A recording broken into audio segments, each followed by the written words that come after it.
Que ser hipócrita! Começa respondendo o material elaborado pela Igreja Presbiteriana, provando que a IURD é uma seita. E outra, vai um membro questionar, pastor, para ver o que acontece. É arriscado sofrer agressão. Então, se ele não tem nada a esconder, um certo pastor daqui de Cascavel, Paraná, botei ele na parede e ele me disse que o Macedo tem banco e os pastores têm metas. Isso aí não reino de Deus, e sim reino do Macedo. Quem quiser ser habitante do reino do Macedo, vá em frente. Na verdade, ele não tem nada mais para esconder mesmo, toda a falcatrua já foi revelada. Todos sabem que é tudo por dinheiro, caído porque saiu da Universal. É um sem vergonha mesmo esse indivíduo. Desde quando acreditar no Macedo ou no Renato faz você estar no reino de Deus? É muito mais fácil estar no caminho das trevas do que no reino de Deus. Caídos, que eles dizem, somos nós que enxergamos a farsa e pulamos fora disso. Eu, rei, não sei como esses caras não têm medo da justiça de Deus. Uma hora eles vão colher essa maldade. Bom dia, meu irmão Streetholder. Na palavra de um fulano desse não confio mesmo. E nem no genro.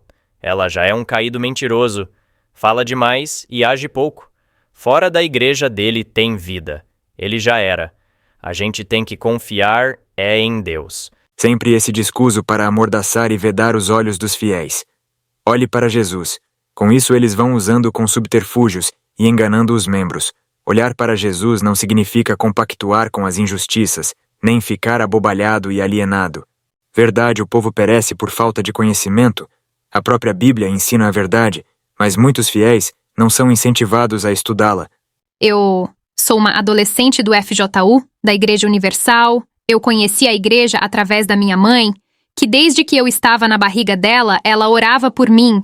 Quando eu tinha 6 meses na barriga dela, ela começou a escatungrar, ela orou e Deus me salvou. Porém, a minha mãe nunca teria orado, sem ter a Universal, quando o pastor ou bispo nos pede para devolver o dízimo. Não é para pagar as contas do bispo, não é para o bispo andar de Hilux, é para ganhar almas. Os dízimos são para ajudar a pagar o aluguel da igreja, para que as igrejas tivessem suas portas abertas. Olha, uma coisa eu falo para vocês, se a porta da igreja não tivesse aberta, eu não sei o que seria de mim, eu não estaria aqui. E mais uma coisa, a reunião tem 1 hora, mais ou menos, e o pastor só tira 10 minutos para falar do dízimo. Só 10 minutos. É isso. Você disse que desde que estava na barriga da sua mãe ela orava, insinuando que ela estava na instituição.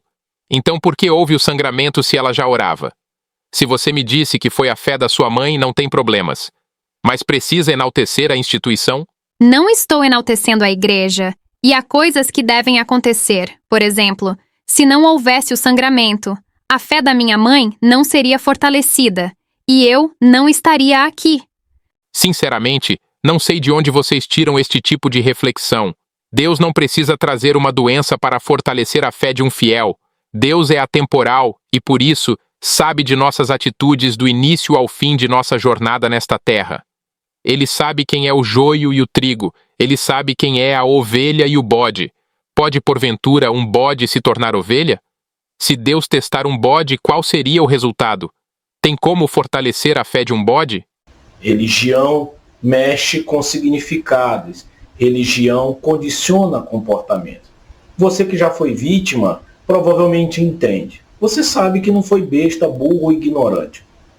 Você só era alguém fragilizado em busca de resolver as suas demandas. Foram os falsos pastores que se aproveitaram de você, da sua fraqueza, da sua vulnerabilidade emocional. E é por isso que é muito importante você manter esse olhar de misericórdia com as pessoas que ainda estão dentro do sistema religioso, porque essas pessoas, elas não têm culpa, elas foram condicionadas. E muitas delas estão saindo, algumas estão procurando outras igrejas, outros não querem mais fazer parte de nenhuma igreja, e é muito importante que você seja maduro para lidar com essas demandas, para tomar suas próprias decisões, para seguir o seu caminho. Agora tem um porém, você teve o seu comportamento condicionado.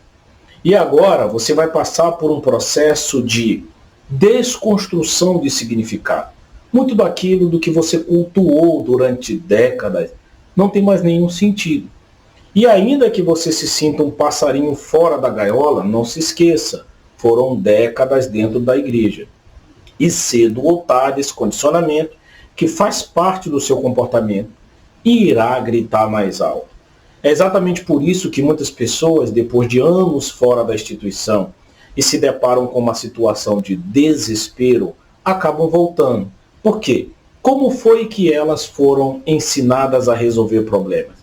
Com campanhas, orações, dízimos e ofertas. Ela passou muitos anos fora da igreja dizendo que com Deus não se faz barganha, mas ela foi condicionada. E diante de um desespero, um marido que foi embora, um filho que está entre a vida e a morte, um desemprego, a notícia de um despejo, situações como essa mexem com os significados, deixam as pessoas vulneráveis e tristes, desesperadas. É muito comum que o próprio cérebro dela, que foi condicionado a isso, tente levar ela a fazer, no momento de desespero, aquilo que ela sempre fazia antes para resolver problemas. E é por isso que muitos acabam voltando. E nós não podemos julgar essas pessoas, elas foram condicionadas a isso. Você que não quer correr esse risco, precisa entrar em um processo de ressignificação.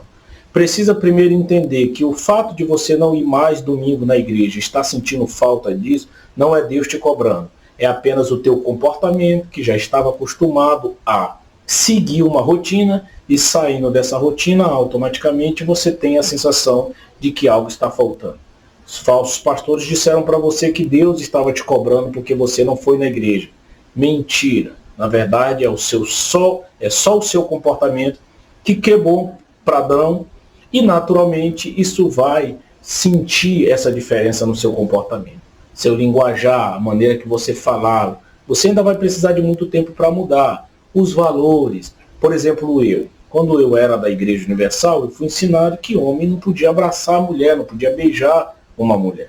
Então, quando eu saí, durante muito tempo, quando alguém ia me apresentar alguém, que a mulher vinha me abraçar, eu abraçava, mas com aquela repulsa, porque eu ainda estava vítima do condicionamento que eu passei. Então, foram 20 anos dentro da igreja. Eu estou há 6 anos fora. São 20 contra 6. Eu ainda irei precisar de muito mais tempo para poder me ressignificar por completo.